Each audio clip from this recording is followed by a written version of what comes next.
Bonsoir et bienvenue sur le plateau du Grand Direct. Un seul et unique titre ce soir, les Alpes-Maritimes qui vont repasser en confinement, en tout cas sur le littoral, pour les 2 week-ends qui arrivent. Le tour de vis du préfet des Alpes-Maritimes qui a pris un certain nombre de mesures, le renforcement des contrôles, le port du masque obligatoire qui s'étend et donc ce confinement.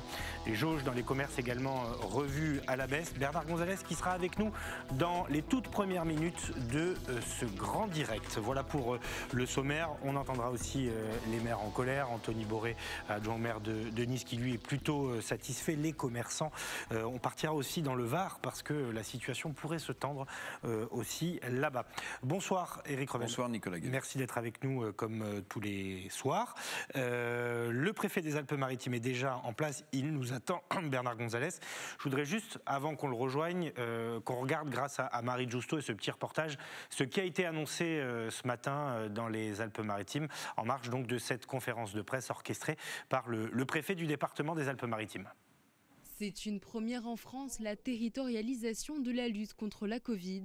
Seul le littoral des Alpes-Maritimes est concerné par le confinement annoncé par le préfet. De Menton à Théoul-sur-Mer, où résident 90% des mares alpins, la règle s'appliquera pour les 2 prochains week-ends du vendredi 18h au lundi 6h du matin. Il sera possible d'aller faire ses courses, sortir son animal de compagnie ou se balader dans un rayon de 5 km. Le taux d'incidence dans le département est le plus haut de France, avec 588 cas pour 100 000 habitants. Collection de mesures que nous avions mis en place, de ne pas basculer dans ce confinement généralisé, qui a beaucoup coûté, vous le savez, qui a beaucoup coûté sur le plan psychologique, sur le plan social, et qu'on veut croire encore qu'avec le sens des responsabilités des uns et des autres, on arrivera à enrayer la progression de l'épidémie. Depuis le début de cette crise, on le dit, la situation elle est évolutive. Vous voyez bien que l'arrivée de ces nouveaux variants est venue considérablement perturber les différents scénarios que nous avons envisagés. Donc on s'adapte, je vous l'ai dit, on va s'adapter au jour le jour. Nous allons examiner d'heure en heure la progression de l'épidémie sur l'ensemble du département. La campagne de vaccination va également s'accélérer. 4500 doses arrivent dès ce lundi dans les Alpes-Maritimes. D'autre part, le département sera prioritaire pour les vaccins AstraZeneca qui pourront être injectés à la population de 50 à 64 ans. Nous allons pouvoir engager avec l'AstraZeneca qui, comme vous l'avez dit, va arriver de manière massive sur le département, la vaccination d'une catégorie d'âge qui jusqu'à présent n'était pas traitée, les 50-65 ans souffrant déjà de morbidité. Donc oui, nous allons pouvoir accélérer et c'est ce qui est demandé par les élus, par la population. Le variant anglais est par ailleurs très présent sur la Côte d'Azur. Il est à l'origine de l'explosion de l'épidémie. L'augmentation de la proportion du variant anglais, qui est plus contagieux de 40 à 50%, et il faut le savoir aussi, probablement plus dangereux, à peu près de 20% en termes de formes graves et de décès. C'est ça qui est en train de faire basculer, depuis quelques jours maintenant, l'incidence qui ne fait que monter et la saturation du système de santé avec ces patients nouveaux. Et c'est pour ça qu'il est temps maintenant de mettre en place des mesures restrictives pour diminuer cette pression épidémique. Autre annonce faite par le préfet, les commerces et galeries marchandes de plus de 5000 m² vont devoir fermer. Le port du masque devient obligatoire dans toutes les zones fréquentées des Alpes-Maritimes. Des précisions sont attendues à ce sujet. La consommation d'alcool sur la voie publique est prohibée et les contrôles aux frontières sont renforcés. Une batterie de mesures valable au moins 15 jours. Bonsoir Bernard Gonzalez, préfet des Alpes-Maritimes. Merci d'être avec nous en direct ce soir sur les antennes d'Azur TV. Monsieur le préfet, vous avez communiqué il y a quelques minutes la liste complète des communes concernées par ce confinement pour les 2 week-ends qui arrivent. Il y en a 63 au total, si j'ai bien compté. C'est un peu plus que la bande littorale, hein. On monte jusqu'à Berre-les-Alpes, Contes, Carros, Gourdon par exemple. Oui, bonsoir. Effectivement, pour établir cette liste, nous avons regardé ce que fait l'INSEE et nous sommes partis de la définition des aires urbaines et vous retrouvez les communes de l'aire urbaine de Nice, les communes de l'aire urbaine de Menton, plus 3-4 communes supplémentaires qui permettent d'avoir une vraie cohérence, comme vous pouvez le constater sur la carte, pour ce périmètre. Alors j'ai une question très pratique à vous poser. On est écouté dans le Var et dans les Bouches-du-Rhône. Si je suis Marseillais, que j'ai une réservation à Oron ce week-end à partir de samedi, est-ce que je vais pouvoir traverser la zone placée en confinement pour aller prendre ma réservation à Oron ? Oui, avec votre réservation, vous pourrez circuler. Nous n'avons pas encore fermé de manière hermétique l'ensemble du département. Donc les personnes qui pourront justifier de leur déplacement pourront bien entendu les effectuer. Il y aura, et nous l'avons déjà connu durant les mois passés à l'occasion des confinements précédents, un système d'attestation qui vous permettra aux uns et aux autres, en fonction de leurs besoins, d'effectuer ce type de déplacement. Donc samedi matin, pareil pour un habitant de Nice par exemple, j'habite à Nice ou à Cagnes-sur-Mer, j'ai une réservation à Valberg. Si je justifie de cette réservation, je vais pouvoir prendre la route et me déplacer. Si vous avez cette réservation, effectivement, vous allez pouvoir effectuer votre déplacement. Sur la question du port du masque, est-ce que vous pouvez être un peu plus précis sur les zones à forte fréquentation? Est-ce que ça signifie que tout le département est concerné à partir de maintenant? Eh bien, écoutez, vous n'ignorez pas que le port du masque avait fait l'objet d'une mesure que j'avais prise il y a déjà quelque temps, une mesure prescrivant son port sur l'ensemble du territoire départemental. Suite à un recours devant le tribunal administratif, il m'avait été demandé de retirer mon arrêté et en revanche de suivre les demandes des communes, des maires, pour que soient établis de nouveaux périmètres où l'interdiction de circuler sans masque donc était mise en place conformément au désir des élus, et c'est ce que j'avais fait, et ce qui donne, si vous voulez, aujourd'hui un arrêté de port du masque un peu peau de léopard. Donc je pense que compte tenu de l'évolution de l'épidémie, il est possible de passer à une prescription sur l'ensemble du département, mais tout en faisant la distinction dans les communes entre les zones urbanisées et les zones beaucoup plus vertes, les zones naturelles, où là, le port du masque, effectivement, s'imposera moins pour les déplacements effectués dans ces lieux. Monsieur le préfet, bonsoir. On va entendre beaucoup de maires dans ce grand direct, ceux qui applaudissent ces mesures, ceux qui les regrettent. J'ai une question, enfin j'ai plusieurs questions, mais je vais commencer par celle-ci sur la question des contrôles. On entendait tout à l'heure Sébastien Leroy, le maire de Mandelieu-la-Napoule, disant que pour contrôler, sa police municipale n'y suffirait pas et qu'il attendait ou vous attendiez des renforts de gendarmerie notamment. Est-ce que vous confirmez cette information ? Ben effectivement, je vous confirme que j'aurai la possibilité d'utiliser des unités de force mobile.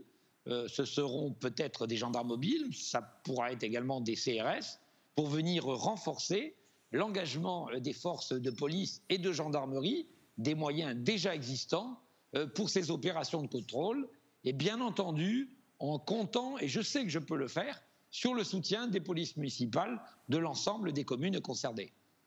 Alors, autre question, certains maires, vous avez entendu, puisque vous avez concerté avec eux, vous avez eu une conférence à distance de plusieurs heures ce week-end, certains maires disent ça arrive trop tard et c'est trop précipité. Qu'est-ce que vous leur répondez ? Je leur réponds qu'il est temps de faire quelque chose.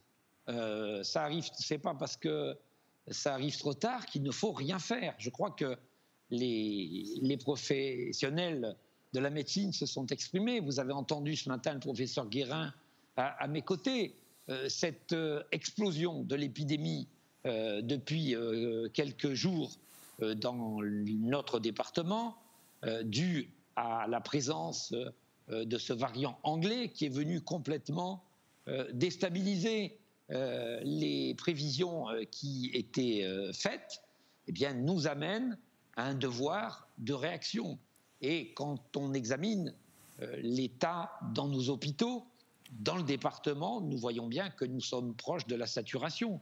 Nous avons déjà été contraints de transférer des patients vers d'autres départements. Nous commençons à être contraints, et les médecins s'en plaignent, à juste titre, à devoir réfléchir à de la déprogrammation. C'est seulement pas possible. Il faut donc réagir par des moyens qui sont complémentaires. Et je dois dire que s'il y avait une mesure miracle, connue sur l'ensemble de notre planète, elle aurait déjà été utilisée et mise en place. Une dernière question. Monsieur le préfet, excusez-moi, oui, je voulais juste vous interroger sur ce que disent les maires à l'Ouest notamment, qui ont l'impression de payer pour la métropole Nice-Côte d'Azur. Qu'est-ce que vous leur dites ce soir? Eux auraient aimé ne pas être confinés durant les 2 week-ends qui arrivent. Eh bien écoutez, moi je dis non pas aux maires, mais aux habitants de notre département, à ceux qui tous les jours sont coincés dans les embouteillages sur notre autoroute, qui est une autoroute urbaine, aux habitants d'Antibes et de Cannes, qui viennent travailler dans la métropole, qui sont dans les embouteillages. Je dis aux Niçois ou aux Mentonnais qui vont travailler sur Sophia Antipolis, qui eux aussi sont coincés dans des embouteillages, qu'ils sont concernés par l'ensemble de notre territoire et que c'est vraiment incohérent de mettre des mesures en place dans une des communes et de ne pas les mettre dans l'autre. Il y a une véritable continuité urbaine. Il y a des mobilités qui font que l'on travaille dans un endroit, on va voir de la famille ailleurs, et donc notre territoire, on est interdépendant, et il est absolument compliqué et inutile de mettre une mesure seulement dans une commune. Moi, vous savez, quand je suis sur mon vélo et que je roule le long du littoral, j'aurais bien du mal à certains moments à vous dire si je suis dans telle ou telle commune, parce que nous sommes sur une conurbation urbaine qui fait que l'on va de zone en zone et qu'il est très compliqué. Contrairement à d'autres départements, j'étais préfet dans d'autres départements, et quand vous avez effectivement une commune qui est distante de plus d'une centaine de kilomètres d'une autre commune, et qu'au milieu vous avez que des champs et des forêts, vous avez effectivement souvent des bassins de vie, des bassins d'emploi différents. Toute dernière question, Bernard Gonzalez. Beaucoup d'élus souhaitaient qu'on les associe davantage, qu'on territorialise les décisions. Bon, c'est chose faite maintenant. Est-ce que vous avez le sentiment que les Alpes-Maritimes vont servir un peu de département pilote et que l'expérience pourrait être déclinable ailleurs en France si les résultats sont là? Eh bien, écoutez, moi je sais que dans les Alpes-Maritimes, je peux compter sur les élus azuréens. Je les ai beaucoup entendus, je les ai beaucoup écoutés. Cette consultation, elle a été longue. Il y a eu de multiples échanges, des appels téléphoniques, une longue conférence. Et il y a ici, dans notre département, cette capacité quand même pour l'État à travailler avec les élus, avec les maires, aussi avec les parlementaires, avec l'ensemble des parlementaires. Et je pense que c'est une bonne méthode que cette concertation. Oui, j'ai le sentiment qu'on a été exemplaire. Et oui, j'ai le sentiment que le gouvernement, en nous permettant d'accélérer la vaccination, et notamment avec la mise en place pour les 50-64 ans de la vaccination massive avec l'AstraZeneca, permet à notre département, effectivement, d'être devant et de mettre en œuvre des mesures qui peut-être seront suivies par d'autres départements dans l'avenir. Merci beaucoup Bernard Gonzalez, préfet des Alpes-Maritimes. Merci d'avoir accepté notre invitation ce soir en direct sur les antennes d'Azur TV. Vous étiez avec Claudia Olivier ce soir. On va rejoindre dans quelques minutes Lionel Lucas, le maire de Villeneuve-Loubet, qui lui ne l'entend pas tout à fait de la même oreille, plutôt remonté contre ce confinement décidé. C'est le cas également de Jean Leonetti et de Sébastien Leroy, les maires d'Antibes, Juan-les-Pins et de Mandelieu, rencontrés par Alexis Ricard. Après l'annonce du confinement pour 2 week-ends du littoral des Alpes-Maritimes, les maires à l'ouest de la métropole niçoise ne décolèrent pas. Jean Leonetti à Antibes et Sébastien Leroy à Mandelieu pointent le manque de concertation. Les 2 élus ont aussi l'impression de payer pour Nice. Chaque fois qu'on nous demande notre avis, on ne le suit jamais. Donc c'est plus une information bienveillante qu'une concertation réelle. Le deuxième point, c'est que ces mesures, à mes yeux, c'est un confinement partiel. Le confinement partiel, il a le désavantage d'être peu efficace sur le plan sanitaire et d'être très pénalisant sur le plan familial, social et économique. Mais lorsque j'ai demandé au préfet de faire une différenciation entre l'Est et l'Ouest, il m'a dit qu'on ne scindait pas le département. Je constate qu'il n'a pas scindé entre l'Est et l'Ouest, il a scindé entre le Nord et le Sud. Et donc, il n'y a pas là non plus une logique sanitaire. S'il y avait une logique sanitaire, la métropole niçoise serait confinée. Une précipitation accentuée par un constat, la situation sanitaire est déjà très dégradée depuis un mois. tout particulièrement du côté de Nice. On est dans cette situation depuis début janvier. Début janvier, le taux d'incidence des Alpes-Maritimes était 2,5 fois supérieur à la moyenne nationale. Il n'a pas grimpé en flèche d'un coup subitement il y a 5 jours. Il est à un niveau très très élevé depuis à minima 4 semaines.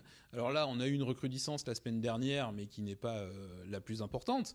Donc moi, la seule question que je pose, c'est très bien, on prend des mesures, mais pourquoi on les prend aussi brutalement et aussi rapidement et sans vrais échanges ? Des décisions contraignantes comme le confinement le week-end, une mesure qui ne convainc pas Jean Leonetti et Sébastien Leroy. C'est qu'aujourd'hui, vous avez déjà la contrainte du couvre-feu à 18h qui resserre la concentration sur des horaires réduits et naturellement le confinement du week-end va encore accentuer ses effets. Donc il faudra voir quelles sont les modalités autorisées pour le week-end, comment on va les vérifier, c'est-à-dire est-ce que c'est le retour ou pas de l'attestation, mais à mon avis ça ne peut pas être autrement, même si c'est un système franco-français, très clairement. Pour les deux maires, la vaccination est la seule solution réellement efficace. Mais les 4500 doses promises leur paraissent insuffisantes. C'est toujours bon à prendre, mais il faut rappeler que ça fait 10 jours qu'on est en suspension de vaccination de première dose. Et qu'à Antibes, qui est une petite ville dans le département, eh bien, on a déjà reporté 5000 personnes. Donc si les 3500 ils sont répartis sur l'ensemble du département, je vous laisse imaginer quelle capacité de rattrapage vont nous donner cette dotation supplémentaire. Pour rappel, le confinement sera en vigueur pour au moins les 2 week-ends qui arrivent. Bonsoir Lionel Lucas, merci d'être avec nous en direct sur les antennes d'Azur TV. Vous êtes le maire de Villeneuve-Loubet et j'imagine que votre analyse est sensiblement la même que vos collègues d'Antibes et de Mandelieu. Néanmoins, le préfet, lui, dit avoir concerté et que la concertation s'est bien passée. Vous êtes d'accord avec lui ? Bon, écoutez, je pense qu'il a consulté un certain nombre de maires.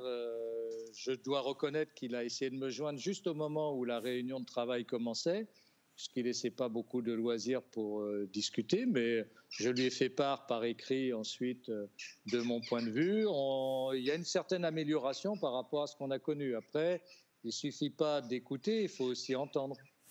Alors, quelle est votre position ce soir ? Parce que vous avez été très critique tout le week-end sur les rumeurs, ce confinement du littoral, en parlant même d'impérialisme métropolitain. Clairement, vous pensez payer pour Nice ?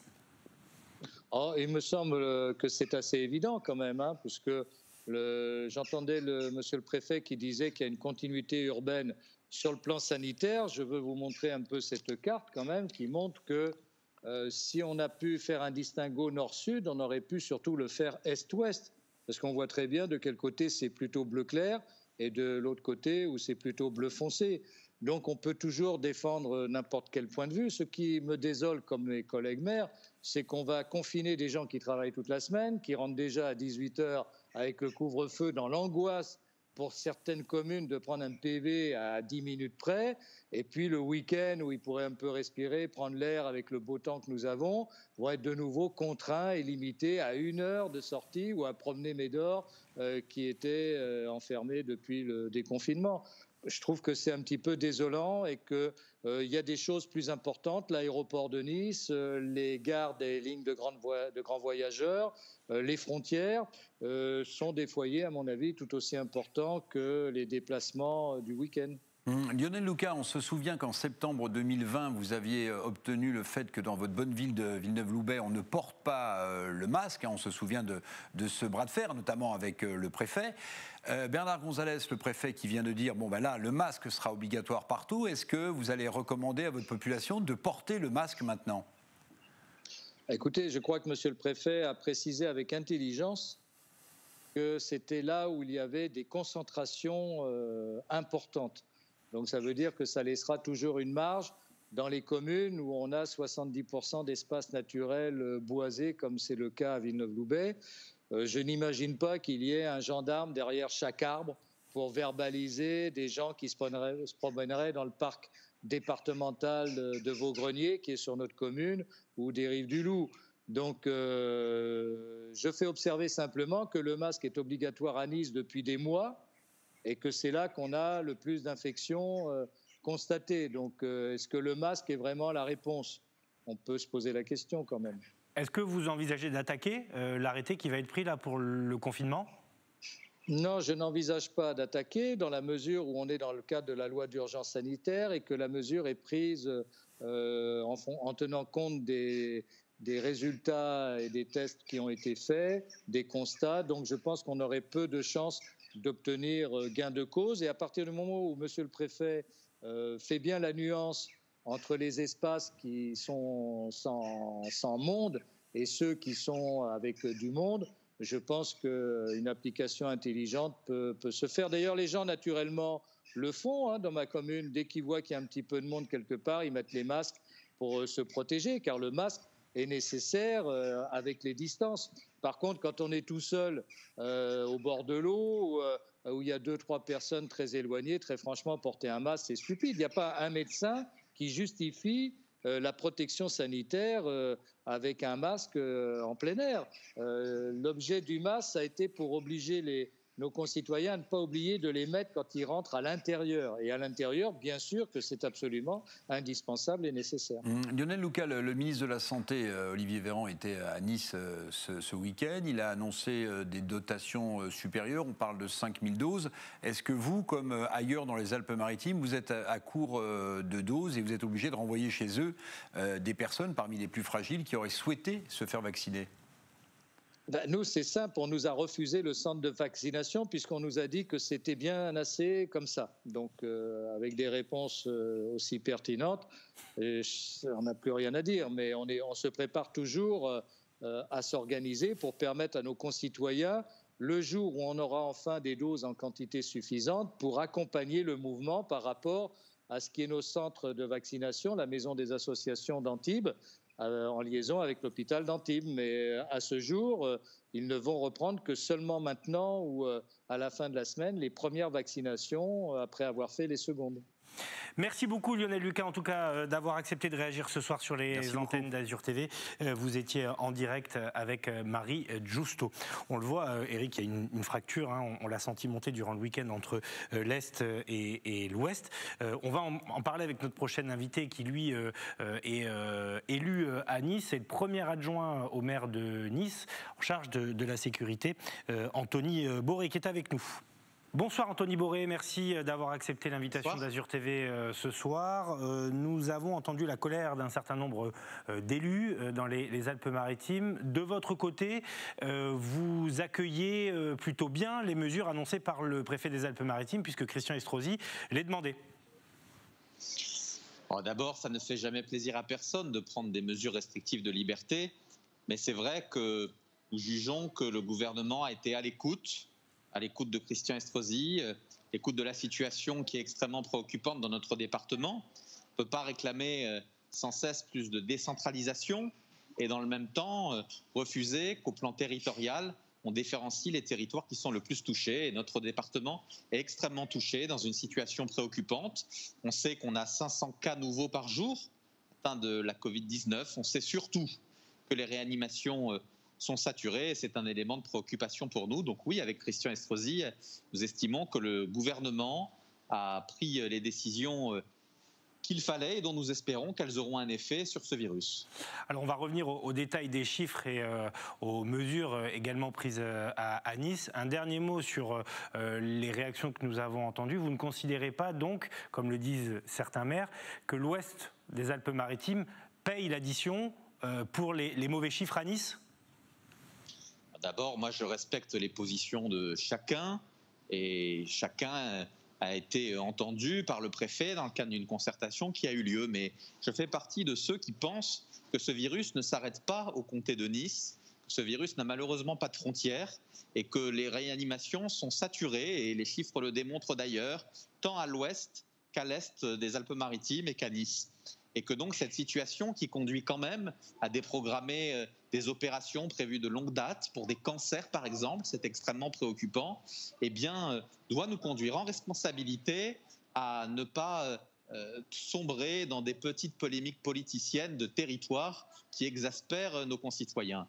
Donc bien sûr, je suis comme tous les Français, comme tous les Niçois, j'aspire à plus de liberté, j'aspire à ce que ce confinement trouve un terme et dans le même temps, j'espère que ses effets conduiront chacun à le respecter et à faire en sorte de diminuer la pression épidémiologique qui est extrêmement préoccupante dans notre département. Anthony Boré, une question qui concerne vendredi soir. Comment éviter un exode des Alpes-Maritimes, du littoral des Alpes-Maritimes vers le haut et le moyen pays ou vers les départements voisins? Est-ce qu'il ne risque pas d'y avoir un exode massif tout simplement? Bon, d'abord, ces mesures doivent être accompagnées d'un soutien plus important des forces de sécurité, de l'État en particulier, pour les faire respecter.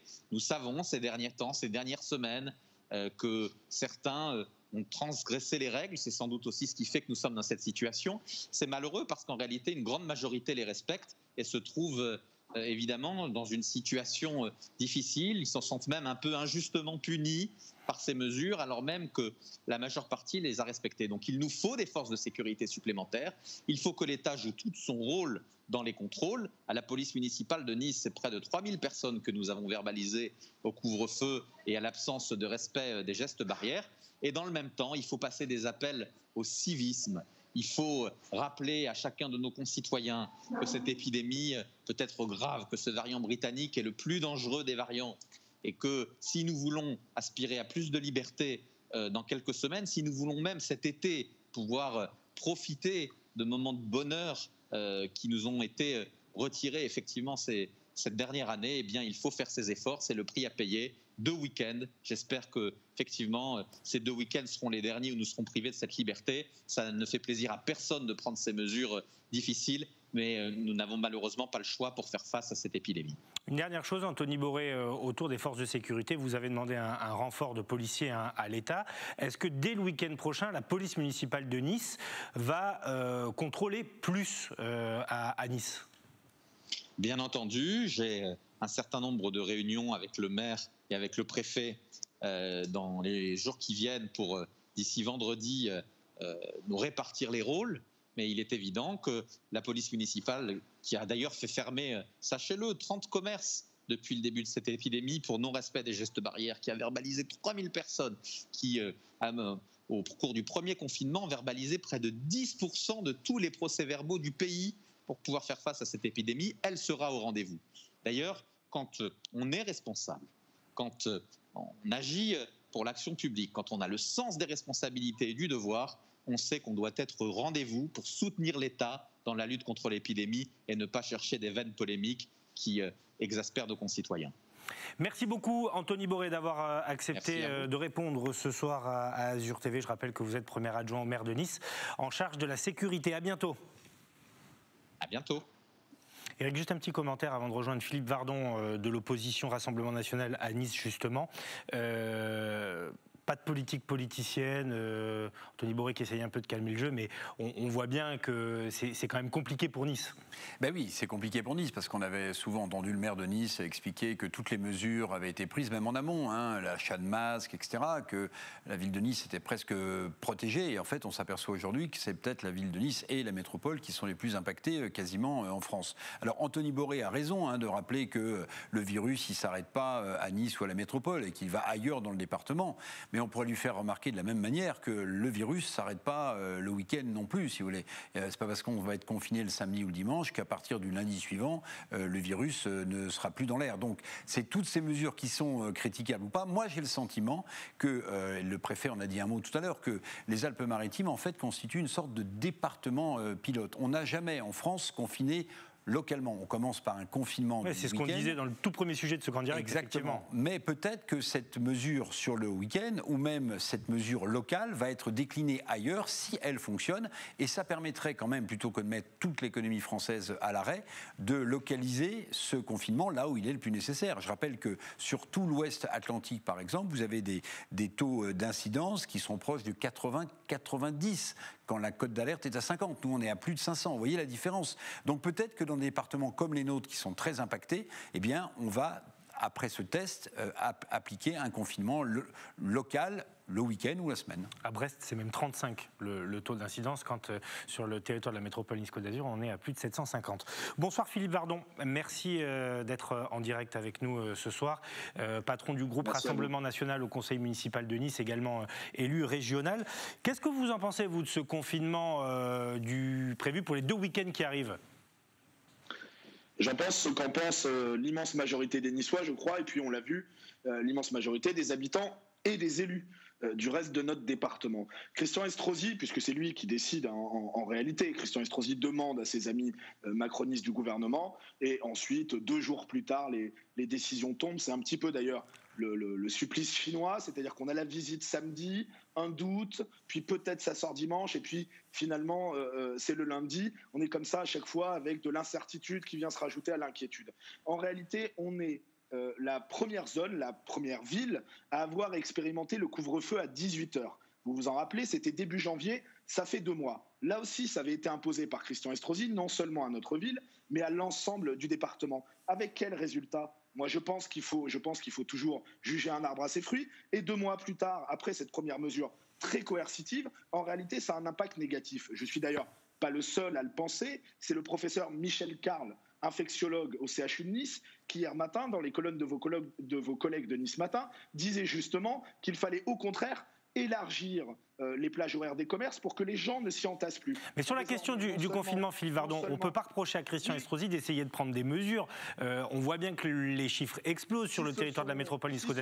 On ne peut pas regarder le virus se balader. Qu'est-ce que vous préconisez, vous ? Si ce sont de mauvaises mesures, bien sûr qu'on peut lui reprocher. Encore une fois, je termine sur la question du couvre-feu à 18h, parce que c'est aussi une des mesures qui a été mise en avant et qui nous amène jusque-là et qui va perdurer. On ne parle même plus de savoir quand ça se terminera. Le couvre-feu à 18h, encore une fois, c'est le professeur Michel Carle, infectiologue au CHU de Nice, qui dit qu'au contraire, il faudrait élargir les plages horaires.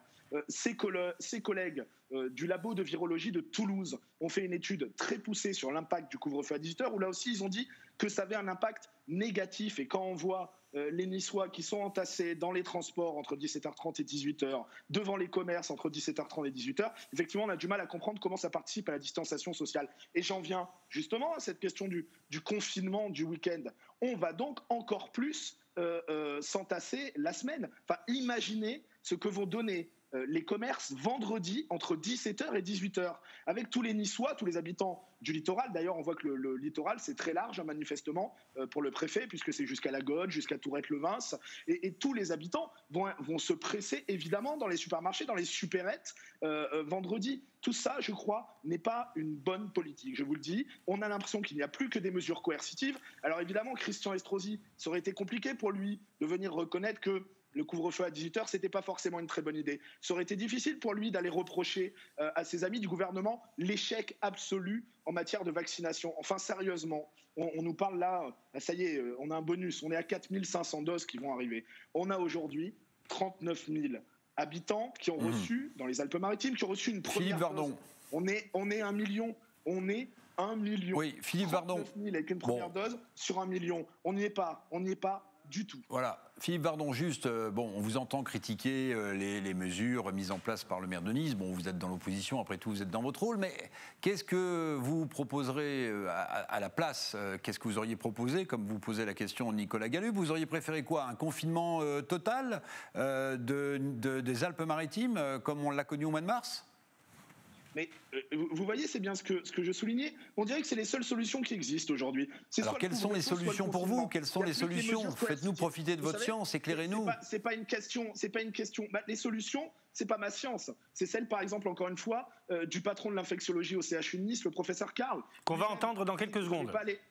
Lui-même disait qu'il ne fallait pas aller sur des restrictions de liberté, mais plutôt étaler les plages horaires. On ne parle plus, par exemple, de la règle des 100 km. On est ici, évidemment, dans notre département, dans une zone de passage, dans une zone de flux, dans une zone touristique, donc dans une zone de circulation du virus. On ne parle plus de la règle des 100 km. On n'entend plus jamais parler de la distanciation sociale qui est mise à mal par ce couvre-feu à 18h. On n'entend plus parler des gestes barrières. Il n'y a plus de gel hydroalcoolique nulle part. Et puis, on voit qu'en réalité, les contrôles aux frontières sont assez légers, qu'on n'a pas réellement de contrôle dans les gares grandes lignes, à l'aéroport. Et puis, juste une chose. Ils vont être durcis, là, vous avez entendu le préfet.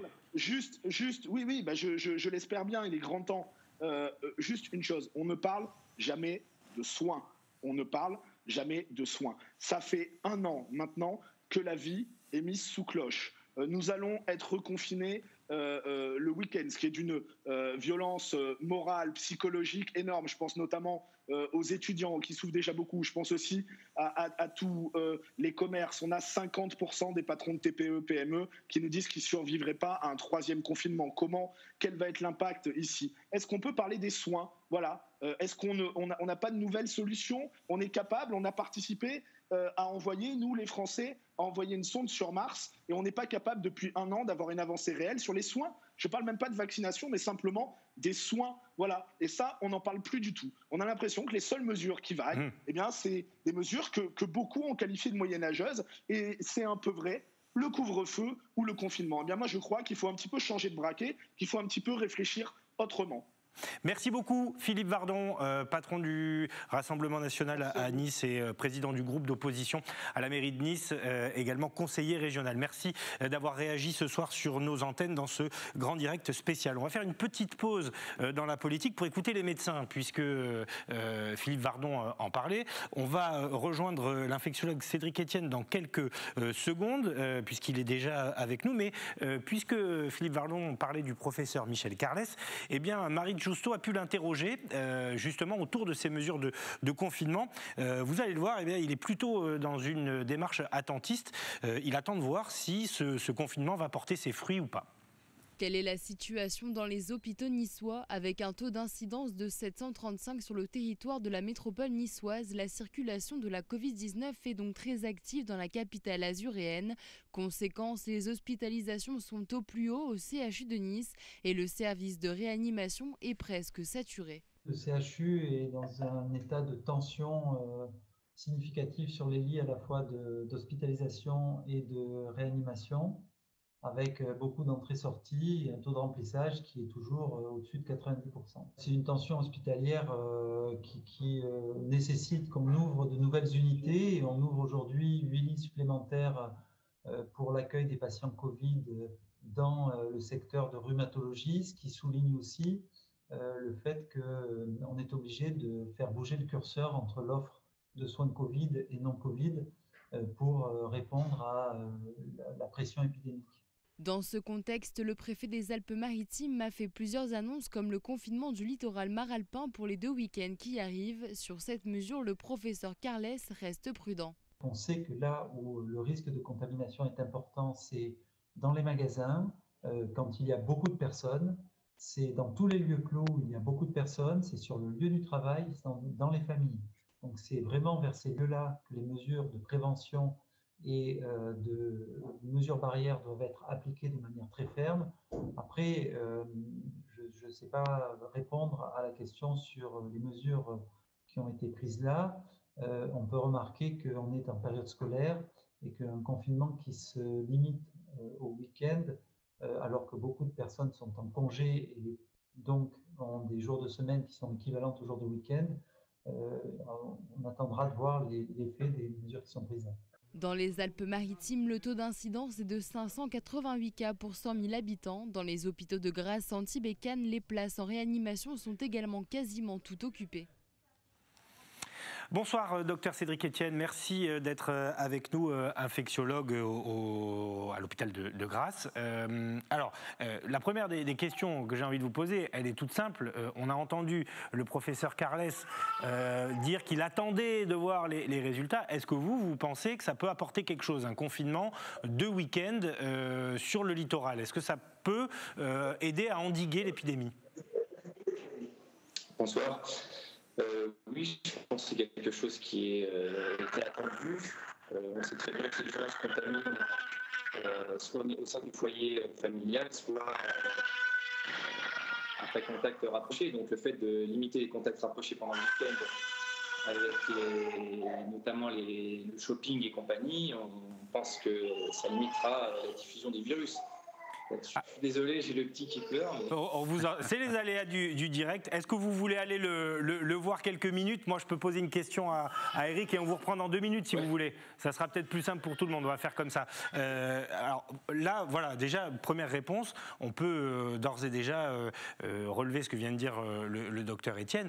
C'est-à-dire que pour lui, ça peut porter ses fruits, parce que ça va mécaniquement empêcher les contacts. Oui, bon, on verra si tout ça est vrai. Mais je regardais sur une application que vous regardez peut-être de temps en temps qui s'appelle Covid Tracker. Bon, ouais. Si vous regardez bien, la courbe a beaucoup monté dans les Alpes-Maritimes, mais là, elle est plutôt, depuis 1 ou 2 jours, descendante. Elle est plutôt descendante. Bon, alors, est-ce que ce sera du fait de ces 2 week-ends de confinement que l'accélération vers la baisse va se poursuivre, ou est-ce que c'est...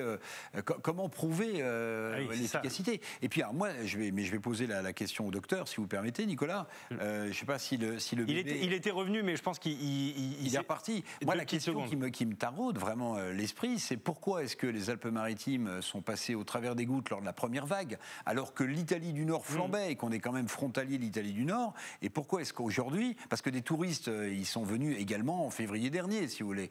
Oui, mais là, quand vous demandez aux professionnels du tourisme, aux commerçants, apparemment la fréquentation est complètement en baisse. Donc, comment est-ce qu'on explique que le département des Alpes-Maritimes, qui a quand même été largement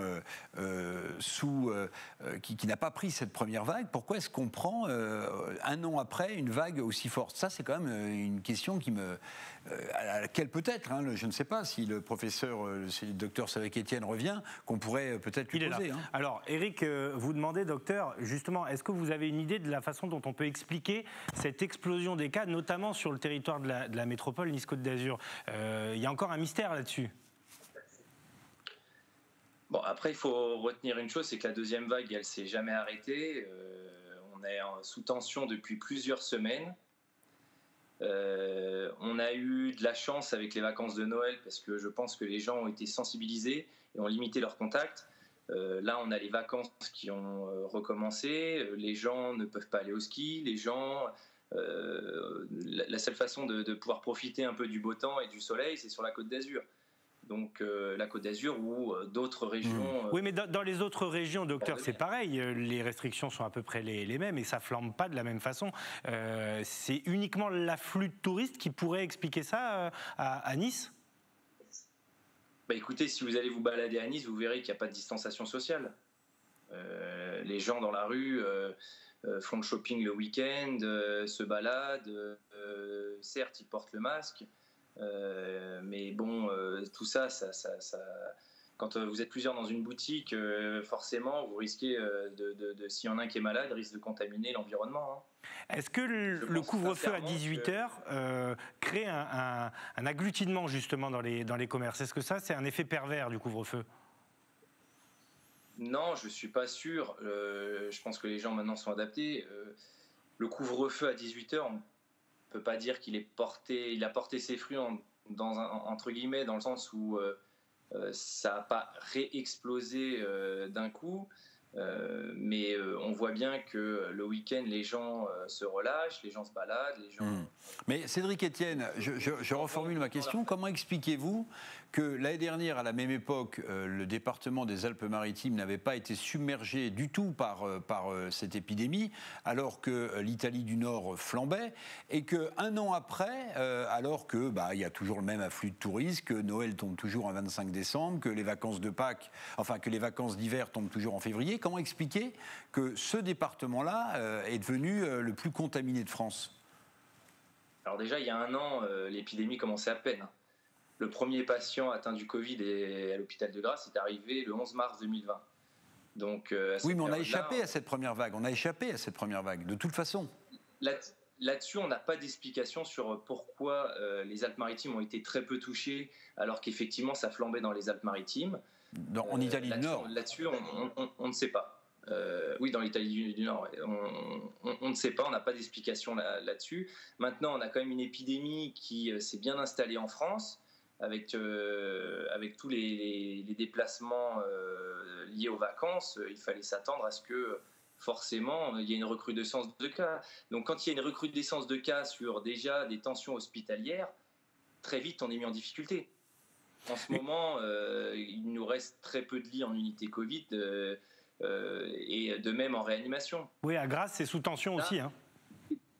Ça fait des semaines que c'est comme ça. C'est pas nouveau. Il y a 1 mois, on était déjà dans la même situation, ça flambait. Il y a eu des transferts de patients, notamment de l'hôpital de Grasse et de l'hôpital d'Antibes sur des réanimations sur Marseille. Donc la situation n'est pas nouvelle. On était déjà dans un état... Mais docteur, juste, pourquoi est-ce qu'on n'a pas tiré les leçons de ce qui s'est passé il y a un an? L'État a engagé des milliards et des milliards d'euros. Pourquoi est-ce qu'on n'a pas engagé quelques centaines de millions d'euros pour créer des lits de réanimation supplémentaires dans les hôpitaux qui en manquent? Mais les lits ont été créés. Les lits ont été créés, mais en fait, quand vous regardez la première vague, ce qui a porté ses fruits, c'est le confinement. La première vague, elle s'est éteinte grâce au confinement. La deuxième vague, elle ne s'est jamais éteinte. Elle s'est ralentie, mais on est sous tension depuis 3 mois. Ça fait 3 mois que les équipes bossent sans cesse et on est tout le temps en varie entre la moitié des patients qui sont inclus dans notre unité à presque la totalité. Ça varie en fonction des semaines, mais ça a toujours été tendu. Donc la question, c'était est-ce qu'il ne fallait pas proposer ce confinement le week-end bien avant? Une dernière chose, en 20 secondes, la vaccination devrait s'accélérer. Pour vous, c'est ça aujourd'hui le sésame vers la fin de l'épidémie, une vaccination massive? Si on veut tourner la page de cette épidémie, il y a 2 façons. Soit il faut qu'il y ait une immunité collective. Cette immunité, soit vous attrapez le Covid et vous guérissez et vous développez votre immunité, alors qu'elle soit plus ou moins efficace selon les variants, soit vous vous faites vacciner. Voilà, en gros, c'est ça. Donc plus on intensifiera la vaccination, plus il y aura de gens protégés et moins le virus circulera. Ça, on le voit pour toutes les épidémies, des infections, que ce soit pour la rougeole, on le voit. Si vous augmentez la couverture vaccinale, votre virus il circulera moins. Et après, c'est une question de balance bénéfice-risque. Si les gens sont réellement réticents à la vaccination, ça passera par l'immunité naturelle, avec les dégâts qu'on connaît, avec une épidémie qui va durer des années, avec des décès sans cesse, quoi. Donc en gros, si on veut tourner la page, ça passera par la vaccination. Merci. Pour intensifier la vaccination. Merci beaucoup en tout cas, docteur Cédric Etienne, infectiologue à l'hôpital de Grasse, évidemment toujours dans les Alpes-Maritimes. Et allez vous occuper du bébé vite. Qui vous attend. Merci en tout cas d'avoir accepté de nous répondre ce soir et à très bientôt. Il nous reste un petit quart d'heure à passer ensemble. On va rejoindre encore 2 invités à Tourette-Levens dans quelques instants. Je pensais que la commune n'allait pas être concernée, mais finalement elle l'est. Donc son maire va nous dire ce qu'il en pense. Et puis on partira dans les vallées sinistrées par la tempête Alex, parce que ça a joué en la faveur de ces communes du Nord, le lourd tribut payé pour par la tempête Alex, Et du coup, eux ne sont pas concernés par ce confinement qui touche donc le littoral. Un petit sujet avant cela, les commerçants, les Niçois, comment ont-ils accueilli cette décision? La réponse avec ce reportage de Victor Labbé. Nouveau coup dur pour les commerçants niçois. Avec le couvre-feu en semaine, le confinement décidé pour les 2 week-ends qui arrivent est vécu comme un coup de grâce. Il n'y aura aucune rentrée d'argent. On va essayer quand même de faire du click and collect, comme on a fait pendant les confinements, et notamment être à fond sur les réseaux sociaux pour que les clientes voient nos collections, celles qui ne peuvent pas venir du coup pendant la semaine. On va essayer de s'adapter comme on peut. On va faire comme pendant les 2 confinements qu'on a eu l'année dernière. Les réseaux sociaux et le site internet, du coup on a de la chance de l'avoir, donc ça c'est du plus. Mais c'est sûr que c'est un gros impact quand même du coup, parce que les week-ends on avait tendance à bien travailler, vu que la semaine il y avait le couvre-feu à 18h, donc les gens se dépêchaient de rentrer chez eux. Et on va essayer de s'adapter comme on peut. Du coup. On va dire triple, quadruple peine, parce que le week-end c'est là où on travaille un peu, donc ça veut dire qu'on va travailler encore moins. Étant donné que notre société est jeune, on n'a aucune aide. Donc c'est vraiment, quadruple, 5 peine, et puis on n'en voit pas la fin, quoi. Là, on est usé, tout le monde est fatigué, et je pense que même les gens en ont marre, quoi. Donc boulot, dodo, ça commence à bien faire, quoi. En cette période de vacances, la fréquentation touristique était déjà en berne. Avec ce nouveau confinement, certains commerces niçois risquent de baisser définitivement le rideau. On essaye de limiter les dégâts de toutes ces demandes qui ont été faites par monsieur le préfet aujourd'hui.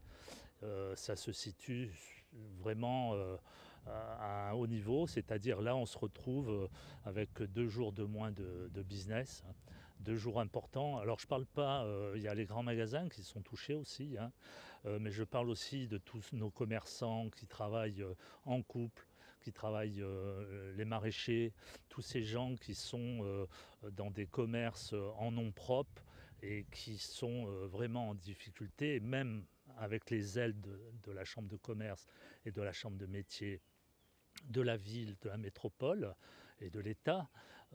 Tout ça fait une limitation de dégâts, mais j'ai bien peur que ce supplément de fermeture risque de nous laisser quelques collègues au bord de la route. Du côté des Niçois, les avis sont partagés. Ce confinement sonne pour certains comme une triple peine, après une année marquée par l'attentat de la basilique Notre-Dame et le passage de la tempête Alex. On est étudiant en art du spectacle, donc le week-end on est dans des compagnies, on fait du théâtre, donc c'est fini quoi.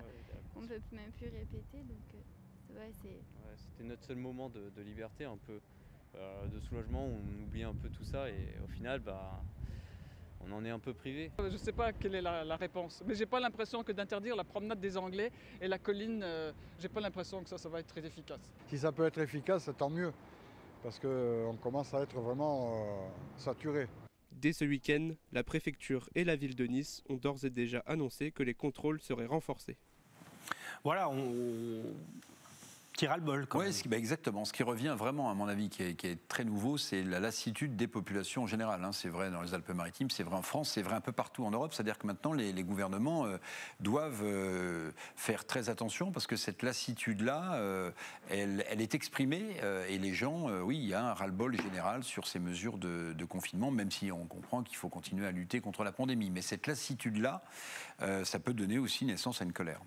Et nous sommes maintenant avec Bertrand Gaziglia, qui est le maire de Tourette-Levens, toujours dans les Alpes-Maritimes évidemment. Bonsoir, merci d'avoir accepté cette invitation. Alors je vais vous dire la vérité, au début je pensais que j'allais parler à un maire soulagé qui allait éviter la zone de confinement durant le week-end, mais juste avant de prendre l'antenne, eh bien, la liste communiquée par la préfecture indique que votre village, puisque c'est un village, fait partie donc de la zone urbaine concernée par le confinement. Bonsoir. Effectivement, j'ai pris connaissance de cette carte et de cette liste un petit peu par hasard, par des fuites venant de collègues maires, puisque nous n'avons pas vraiment été informés officiellement que nous serions dans cette liste. Et puis surtout, ce que je regrette sur un plan démocratique et sur un plan civique, c'est que nous n'ayons pas été associés au choix qui a été fait par l'État. Vous n'avez pas été consulté, vous n'avez pas fait partie de la grande consultation organisée avec certains maires? Non. Certains maires, ceux des grandes villes, du littoral, ont été consultés, ont été informés. Le sentiment que pour beaucoup d'entre eux, leur avis n'a pas été suivi. Mais pour l'immense majorité des maires, n'avons pas été ni associés, ni consultés, et malheureusement à peine informés. Alors, je comprends que l'État soit un petit peu débordé par la crise sanitaire, et c'est quelque chose d'essentiel, mais je regrette ce manque de respect démocratique. Je vais passer la parole à Éric Revel dans un instant, mais juste un mot sur donc, le week-end que vous allez passer à Tourette. Est-ce que vous avez déjà échangé avec vos administrés? Il n'y a quand même pas beaucoup d'habitants, hein, c'est pas vous faire offense, mais est-ce que véritablement vous considérez qu'il fallait confiner? Parce que j'imagine que vous respectez déjà quand même pas mal de mesures. Alors, Tourette-Levens a franchi tout récemment les 5000 habitants. Donc un gros village ou une petite commune si vous préférez, mais qui est déjà confronté au confinement. Les bars, les restaurants sont fermés, à 18h il faut être rentré chez soi.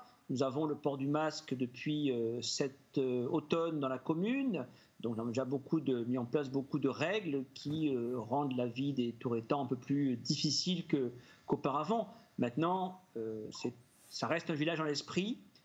C'est une commune qui est pour beaucoup composée de villas individuelles avec des jardins. Donc les gens resteront chez eux, feront quelques balades autour de chez eux. Mais je ne pense pas que dans nos villages, il n'y a pas de grande surface non plus. Dans nos villages, le confinement du week-end apporte des éléments majeurs en matière de lutte contre la pandémie. Monsieur le maire, est-ce que les habitants de Tourette aujourd'hui portent le masque? On a vu sur le littoral que certains maires étaient réfractaires depuis longtemps au port du masque. Et s'ils ne le portent pas, est-ce qu'ils vont le porter de manière obligatoire maintenant? C'est obligatoire depuis le mois d'octobre dans les zones de forte concentration, donc dans les commerces bien sûr, dans les rues commerçantes, devant les écoles, dans les équipements sportifs. Et ça a été accepté très facilement par la population. Vous savez, les gens ne sont pas... savent qu'il y a un risque et font des efforts et prennent sur eux pour que la pandémie se diminue. Voilà, les gens ne sont pas des irresponsables, comme on voudrait le faire croire parfois, et ils subissent cette pandémie plus qu'ils la provoquent. Toute dernière question, est-ce que vous avez une idée de comment a été décidée la ligne de démarcation? Bon, Tourette, c'est au nord de Nice, mais il y a d'autres villages au nord de Tourette qui ne sont pas dans la zone en question. Est-ce que vous avez une analyse pour expliquer pourquoi certaines communes le sont et d'autres, tout à coup, ne le sont pas? Non, quand je vois par exemple que Spéracède fait partie, ou Cabris font partie des communes auxquelles le confinement s'applique, ou que d'autres ne font pas partie, je suis un peu surpris. Voilà. Merci beaucoup Bertrand Gaziglia d'avoir accepté notre invitation ce soir. Je rappelle que vous êtes maire de Tourette-Levins dans les Alpes-Maritimes et donc concerné par ce confinement dès le week-end prochain. Bonne soirée à vous. Avant d'écouter Clarisse Audiger-Valette dans le Var, parce que ça se tend aussi à l'est, à la frontière justement avec les Alpes-Maritimes, notamment du côté de Fréjus, on accueille Jean-Pierre Vassallo, le maire de Tende, qui nous fait l'amitié d'être avec nous. Bonsoir monsieur le maire, merci beaucoup. Alors vous avez échappé au confinement. Parce que évidemment les stigmates de la tempête Alex sont tels que ça aurait été très compliqué de confiner la vallée de la Roya. Est-ce que malgré tout vous êtes soulagé? Ah oui, je suis soulagé parce que nous, on a le virus, on a eu la tempête Alex et maintenant il ne manquait plus qu'on ait encore d'être confiné, donc ça devenait vraiment très pénible. Mais en plus, nous on fait partie des 10% de la population qui occupe les 90% du territoire. Donc chez nous, les gens peuvent respirer heureusement encore, c'est un des rares privilèges qui nous reste. Donc je prends cette décision très valable pour nous autres, parce qu'on aurait vraiment mal vécu la chose s'il fallait être confiné. Vous savez, on est déjà confinés, nous, de par notre position géographique, on est totalement enclavés. Moi, je continue à dire qu'on est prisonniers comme des rats dans une cage. Alors justement, quelle est la situation? Parce que du coup, vous n'êtes pas confiné, mais vous l'avez dit, vous ne pouvez pas vous déplacer librement, il y a encore des problèmes d'approvisionnement? Il n'y a pas des problèmes d'approvisionnement, mais nous, on est encore coupés. Le train n'arrive pas chez nous. Nous, quelqu'un qui veut quitter la commune de Tende, La Brigue et Saint-Delmas, il est obligé de se lever à 5h30 le matin. Vous vous rendez compte? Nous, ce dont on souffre maintenant, il y a plusieurs choses dont on souffre énormément. On souffre de cet emprisonnement. Ça fait 5 mois maintenant qu'on est emprisonné. Ensuite, on n'a toujours pas trouvé de solution pour les personnes qu'on a évacuées de chez eux. On est toujours dans l'attente de cela. On est dans l'attente du porté à connaissance pour savoir vraiment à quelle sauce on va être mangé. Ça devient vraiment, tout ça devient très pénible. Et comme je vous dis, nous le week-end, on est encore enfermés. Quelqu'un qui veut sortir le week-end, je ne parle pas de ceux qui travaillent, qui doivent sortir tous les jours, mais quelqu'un qui veut quitter le haut de la vallée Roya doit se lever à 5h30 le matin. Vous imaginez cela? Et une dernière question sur la vaccination. Vous recevez des vaccins? Alors, nous, heureusement, la préfecture est intervenue. On a pu vacciner tout le personnel hospitalier. Ça, c'est vraiment très important. Et ça, il faut vraiment le saluer. On a pu vacciner nos résidents et surtout le personnel hospitalier. Il faut savoir qu'ici, dans la Vallée Roya, on a 500 emplois dans le milieu hospitaliers et para-hospitaliers. Vous vous rendez compte, si ces gens-là ne peuvent pas être vaccinés, on serait vraiment totalement pénalisés, mais alors d'une façon encore plus importante. Merci beaucoup en tout cas Jean-Pierre Vassallo pour cette réaction ce soir, maire de Tende dans la vallée de la Roya. Vous échappez donc au confinement. Néanmoins, les stigmates de la tempête Alex vous handicapent encore pour un long moment. Merci à vous et bonne soirée. Comme je vous le disais au tout début de cette émission, on va terminer avec un petit son qui nous provient du Var, une petite interview de Clarisse Audigier-Valette qui intervient souvent dans cette émission, qui est la chef de l'unité Covid à l'hôpital Sainte-Muse de Toulon. Et elle indique que dans l'Est du Var, donc ce qui est limitrophe avec les Alpes-Maritimes, eh bien la situation se tend un peu. Donc c'est peut-être à surveiller. On l'écoute. On a des situations qui sont assez fluctuantes. On a été assez en tension il y a une quinzaine de jours à cause de l'impact des variants dans la Dracénie.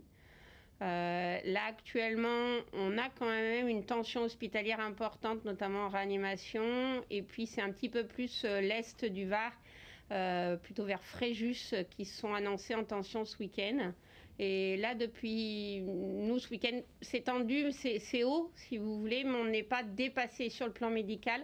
En revanche, on est plein sur le plan de la réanimation. Probablement au niveau de Fréjus, c'est un département qui est assez limitrophe avec le 06 et qui avait également des habitudes de déverser leurs patients sur le 06. Donc là, ils se retrouvent uniquement à pouvoir orienter du côté du 83 et ils sont mis en tension dans le week-end. Voilà, bon. J'imagine bien que la frontière officielle, qui n'est pas une frontière physique, finalement, évidemment, le virus ne s'arrête pas aux adrets.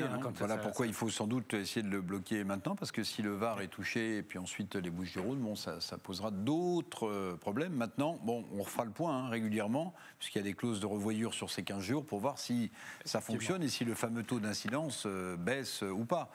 Peut-être que le virus est saisonnier aussi, c'est pas impossible, on verra. Merci beaucoup, docteur Revel. Je précise que vous ne l'êtes pas, bien sûr. Merci en tout cas de m'avoir accompagné pour ce grand direct spécial. Merci à vous, merci à Sébastien Liotard, Mickaël Fernandez, Fabrice Giusto, Philippe Caudet, Théo Sarfati et bien sûr Stéphanie Mossman. Bonne soirée à vous. On se retrouve demain sur les antennes d'Azur TV.